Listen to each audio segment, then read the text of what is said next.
So the next feature here, we're just working our way through our memory saccades. That is also one of those things. I love this feature. I use it a lot because it's really working that working memory, you know, where you take a quick snapshot of something and then you manipulate that image around. We use that in our testing initially just to see if this is an area that may be a problem for the patient in the bedside exam.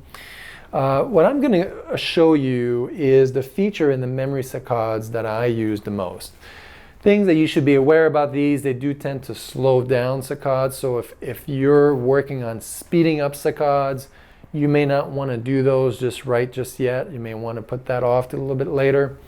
They're great executive training, you know, those executive regions, that dorsolateral prefrontal cortex. It's both frontal lobes because these are kind of random in different places. But this working memory, that's the key with this exercise, the working memory. And what I love the most is to use this mirror feature here. So I'm going to just start off with that. It's a little bit more advanced than if we just did non-mirror, because what you have to do is remember where targets appeared and mirror them in different locations, different quadrants. So I'm going to do upper left quadrant. Okay, so they're only going to appear in the upper left. The target type, again, just like all of our exercise, you can change the targets. It's all the same options.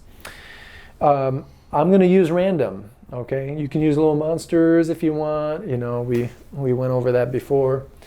We'll use random. I like to keep the center dot because that gives you a reference point in the grid of where center is. So I like to keep that on. And quantity of saccades, let's take it easy on me, and we're going to do 2. Now, they should be able to do 4 without errors. You know, that's the goal. You want to be able to do 4. And then from there, you can challenge yourself beyond that.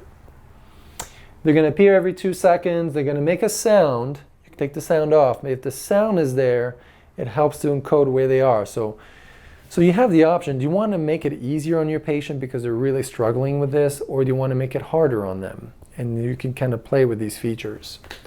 You can save results. If you save results, it'll save the score, and you can name it. You know,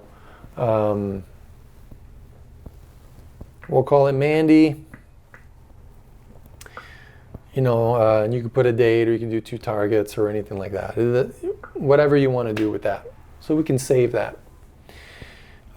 If I did save as, this would be to save the settings, okay? And that goes into your home folder in the saved exercises.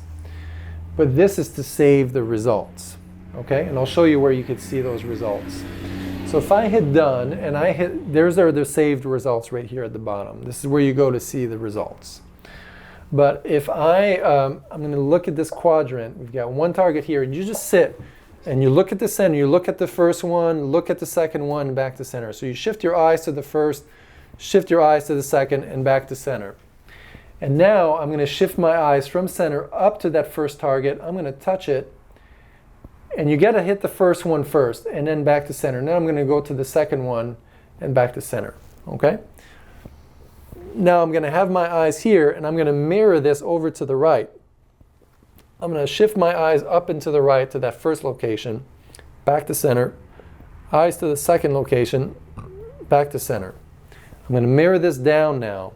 I'm going to shift my eyes down here, back to center, shift my eyes to the second location, and back to center. So I always shift my gaze first and then touch, okay? Shift my gaze down, and then the second one is here. So I got 8 out of 8, okay? If I were to go to saved, Mandy on this day had 8 out of 8, okay? I'm going to just delete it for now because I don't need to keep it. Okay, so that's how you do the mirror feature. You can mirror if you wanted to in the whole left hemisphere. You can pick any of the quadrants to start into. You always have to start with the listed quadrant or the listed hemifield. that's where you want to touch your targets first. So right hemifield, we're going to do them first, and then we're going to mirror to the left. Okay, you can do upper field, you can do lower field. So let's just say in this case, I wanted to do right hemifield. I've got two targets.